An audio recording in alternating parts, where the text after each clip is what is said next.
From storyflo, this is your daily audio brief for June 29th. Riley here. June 29th. The news in 10. Let's start at home. Let's get into it. First, from the Guardian world. Get your dirty hands off our kids.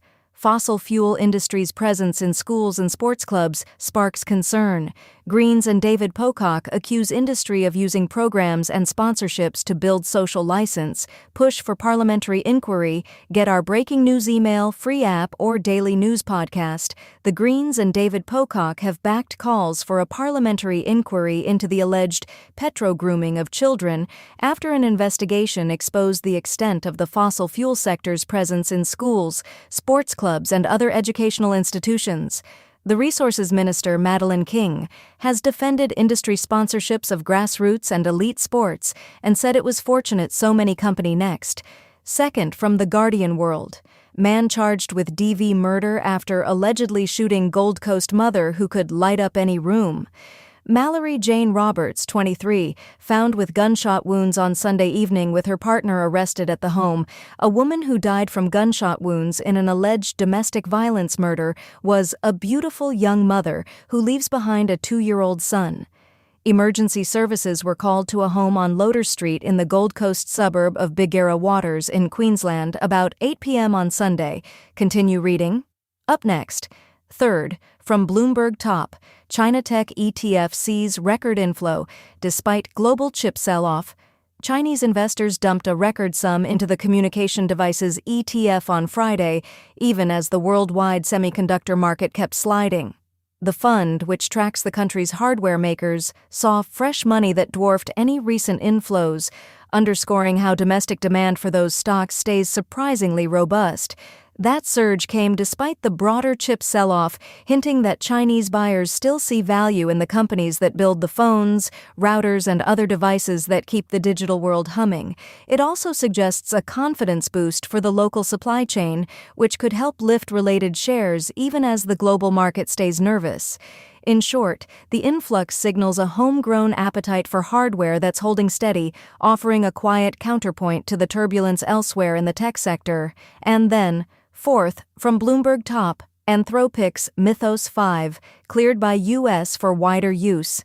Anthropic PBC won U.S. approval to restore some access to its powerful Mythos 5 artificial intelligence model after resolving concerns from Donald Trump's administration about the technology's potential threats to national security. Bloomberg's Neil Campling reports. Next, fifth, from Bloomberg Top, South Korea unveils plan to sustain lead in AI. South Korea unveiled an ambitious plan aimed at cementing its status as a technological powerhouse, with companies led by Samsung Electronics Co. and SK Hynix Inc., initiating large-scale investments in memory chips, data centers, and robotics. Samsung and SK Hynix leaders sat next to President Lee Jae-myung at a briefing and are expected to give more details of their future investment plans. Bloomberg's Kat Barton reports from Seoul. Up next. Sixth, from Bloomberg Top, UK's Burnham set to pledge major devolution in speech. Andy Burnham will pledge the biggest devolution of power in England in modern times in his first major speech since confirming his intention to succeed Keir Starmer as Prime Minister.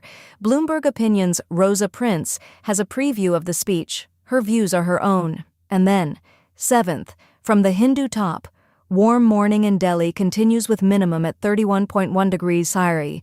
The IMD has forecast the maximum temperature to settle around 41 degrees Celsius during the day. Thunderstorms accompanied by rain are likely at isolated places, offering some relief from the prevailing heat next. Eighth, from the Hindu Top. Why was Trump's H-1 billion fee struck down? The H-1 billion program lets U.S. employers bring in foreign workers for specialty jobs, mainly in tech and engineering. In 2020, the administration added a $100,000 fee on companies filing for new H-1 billion visas, saying it would fund a new wage verification system and deter abuse of the program. Employers were told the charge would shift costs to larger firms, protecting smaller businesses and state budgets from what officials called wage theft. Critics argued the fee was far beyond what the law allowed, essentially a punitive surcharge rather than a user fee. When the case reached the courts, judges looked at the statute's language and the Treasury's authority to levy taxes, not penalties. They concluded the fee functioned like a tax, collected broadly, earmarked for a government program, and not tied to any specific violation, so it had to be imposed through Congress, not an executive order. Because the administration lacked that legislative backing, the fee was struck down as unlawful. Up next, 9th, from the Hindu top. Heavy overnight showers drench Mumbai suburbs, over 100mm rain recorded in several areas. The city's automatic weather stations logged the heaviest overnight downpour in the eastern suburbs, with Maharashtra Nagar School in Mankhurd topping the list at 123.4mm, and Paspali Municipal School in Powai close behind at 122mm. Those figures came in just after the rain eased, confirming a sharp spike compared with the usual monsoon averages. Across the wider Mumbai area, several neighborhoods reported over 100mm, turning streets into temporary rivers and prompting a brief surge in traffic delays. Residents are now watching the forecasts, hoping the next wave eases before the weekend. And then, 10th, from the Hindu top.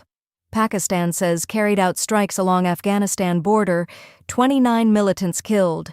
The strikes against the hideouts and safe havens of terrorists came in after a paramilitary Rangers headquarters in Karachi on Saturday, June 27, 2026, was attacked by militants. Information Minister Atta Tarar said, "That's the day. Back at the desk tomorrow." What to watch is in your subscribe link.